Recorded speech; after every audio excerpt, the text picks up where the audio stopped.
Welcome to another edition of Inside Outlook. I'm Tony Trongone, Superintendent of Pemberton Township Schools. This edition will focus on our budget. I want to note that we've been to several places, Pat Austin, our business administrator, and I, through many locations throughout the township and the borough, explaining our budget.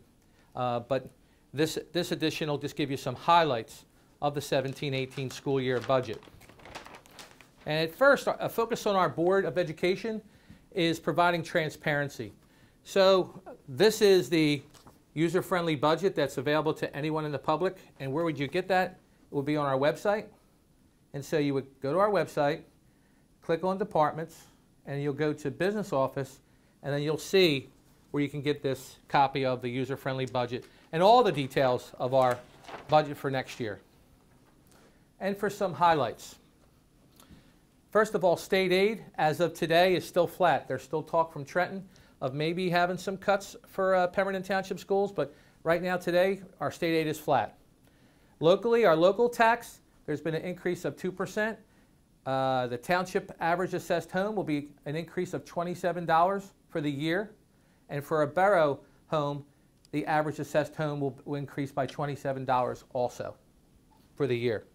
And I mentioned the user-friendly budget. On page 8, you'll look at classroom supplies. So I want to focus on we're focusing on children, on kids, and the classroom.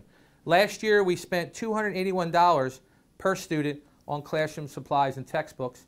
Next year, that number increased to $458 per student. So I put a little smiley face there because that's a good thing from people locally to see we're putting our money towards our kids. The next piece, and I always mention this at every chance I get, is our performance. And the focus to remain on our performance. So if you can see here, I have Pemberton from 2008-2009 over the years. This is their performance in ELA grades 6 to 8. Above that, you'll see the state average. That's in red over the years. And then I combined North Hanover and Northern Burlington for grades 6, 7, 8 language arts over the years. And what you're going to see is a gap. You'll see a gap between Pemberton and then the state average. Regardless of the test, we have a gap. And then there's a larger gap between Pemberton and North Hanover and Northern Burlington. And that's critical because we are in a competition for students. When people come to the base, they look to choose a school. It's open enrollment. And so the first thing those parents do is look at performance and say, I want to go to the higher performing school district. So our goal is to close that gap to the state average. We want to close that gap. So we do have some good news. Last fall of 2015, our 9th grade language arts students, 28.6% passed the assessment. The state average was 42.9%. This past fall, the 9th graders in language arts, 47.4% passed, and the state average was 46.5%. And so you can see we closed the gap from one administration to the other. And so to dig a little deeper, we had 114 kids take the test here and 112 there. So it's not skewed by a low turnout of students taking it. So we're real happy and proud of the work at our high school in regards to the language arts assessment. And again, to close that gap. And now about programs for kids.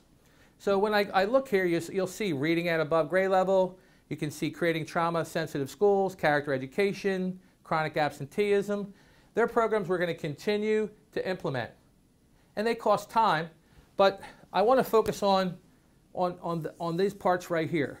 And this affects kids. And this is supplies for kids. So we're going to continue to fund in the budget foundations in a new science curriculum. And then you'll see we'll continue with an English language arts curriculum, but also science, social studies, and math, because our resources were somewhat, I wouldn't say antiquated, but old, and they were not current.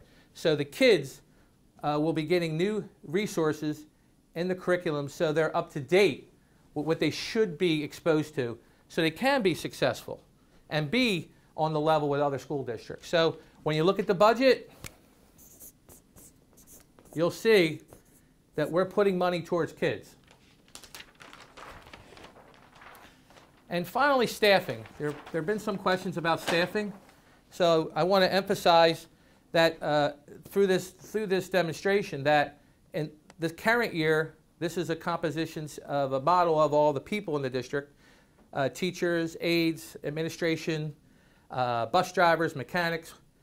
And then this is the proposed budget for next year for 17-18. There are no cuts to any position due to budget concerns. I'll repeat, there are no cuts due to budget concerns in our budget. And I wanted to clarify that because I think that when you talk about the budget and you have people come to the board meeting, maybe we don't reach enough people, and that's the purpose of this particular presentation, because you can see it on Channel 19, you can see it on the website, you can see it on Twitter. And then in closing, if you have any questions, please reach out to me. I want to again thank you for this edition of Inside Outlook.